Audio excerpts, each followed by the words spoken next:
Israeli Prime Minister Naftali Bennett is holding talks with Egyptian President Abdel Fattah al-Sisi in the Red Sea resort of Sharm el-Sheikh. It is the first official trip to Egypt by an Israeli premier for a decade. The Egyptian presidency said the two leaders would discuss bilateral and regional issues, and ways to revive the Israeli-Palestinian peace process.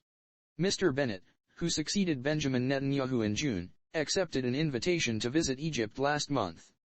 Mr. Netanyahu was the last Israeli head of government to make an official visit to Egypt in 2011, when he met then-President Hosni Mubarak just over a month before he was ousted by a popular uprising.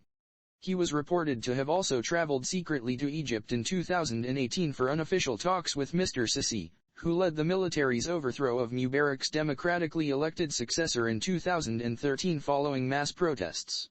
They also met on the sidelines of the UN General Assembly in New York several times.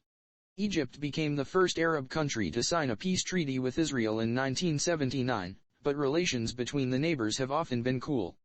The details of Mr. Bennett's trip to the Sinai Peninsula on Monday were shrouded in secrecy for security reasons, and his meeting with Mr. Sisi was only announced shortly before it started.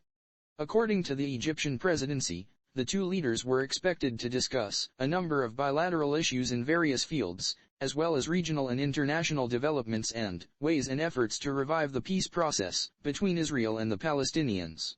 Serious progress on peace talks seems unlikely given that they collapsed in 2014 and Mr. Bennett, a nationalist politician, opposes the creation of a Palestinian state. However, our correspondent adds, there are hopes that agreements can be made on reconstruction in the Gaza Strip.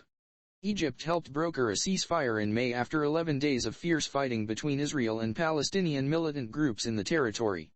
At least 260 people were killed in Gaza and 13 people were killed in Israel. In recent weeks, that ceasefire has been tested by a rise in cross-border violence. The Israeli military said earlier on Monday that it had struck targets belonging to the militant group Hamas, which controls Gaza, after rockets were fired at Israel for the third night in a row.